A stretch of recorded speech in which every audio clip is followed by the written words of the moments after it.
কে রে, তুই ডিউটির থেকে কখন আসলু আর বাসার সামনে বসে আছু কে? বসের কাছ থেকে হাফ বেলা ছুটি নিয়ে প্লেনের টিকিট কনফার্ম করে গেছিলাম। প্লেনের টিকিট কনফার্ম মানে তুই দেশে যাবো নাকি? ও দেশে যাবো, দীর্ঘ 8 বছর হলে বাড়ি যায়নি। আব্বা আম্মার জন্য খুব মনটা ছটফট করে রে। তুই কোন দিন যাবো? বাপ মাও বেঁচে নেই, একটা আছে বোন, তাকে বিয়ে দিয়ে দিছি, স্বামীর সাথে সুখে সংসার করিচ্ছে। আমি দেশে যাই কি কর্ম? বউ না থাকলে যা হয়, বিয়ে করে একটা বাড়ির প্রতি এমনি টান সৃষ্টি হবে। তে বিয়ে তো তুইও করিসনি বন্ধু, এবার দেয় কি বিয়ে করবো নাকি? 8 বছর কষ্ট করে মাথার ঘাম পায়ে ফেলে টাকা ইনকাম করে বাড়িতে পাঠাছি, এতদিন বিয়ের চিন্তাই করিনি। এবার বাড়ি বলে যাই, দেখি কি হয়। মেলা দিন পরে দেশে যাচ্ছিস, তোর বাড়িতে মনে হয় সেই আনন্দ চলতিছে।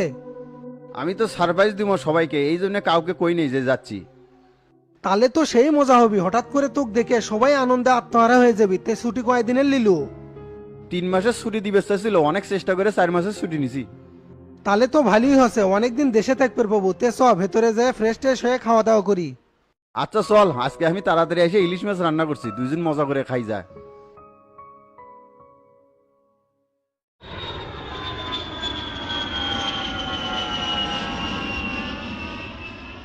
মেলা দিন পর দেশে যাচ্ছি, ব্যাপারটা ভাবতেই খুব ভালো লাগিচ্ছে। রিজিকের টানে যতই দূর দেশে থাকি না কেন, মাতৃভূমির প্রতি ভালোবাসা সবকিছুর ঊর্ধ্বে। এবার গ্রামে যায় অনেক ঘুরে বেড়ামো, বন্ধু বান্ধবের সাথে নদীত মাছ মারবো, নৌকা চালামো, সেই মজা হবি।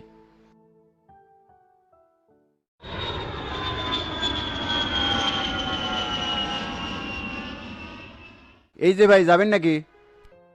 হ্যাঁ যামো, কোনটি যাবেন? বগুড়ার শাহজাহানপুর থানার শোলদুগিরি গ্রামে যাবো।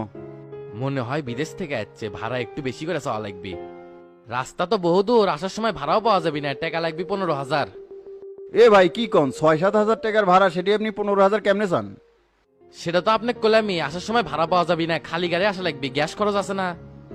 নিজ দেশের মানুষ হয় এঙ্কে কোটি নিলে হবি, 12 দিমো চলবি। হ্যাঁ চলবি, ওঠেন।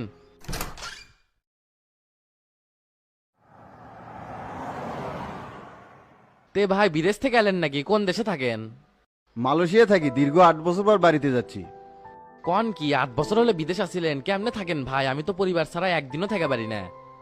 সবাই কি সবকিছু পারে নাকি? আল্লাহ কোথায় কখন কার রিজিক লিখে রাখছে কেউ বলতে পারে না। এটা আপনি ঠিকই করছেন, কার রিজেক কুটি আছে সেটা আল্লাহই ভালো জানে।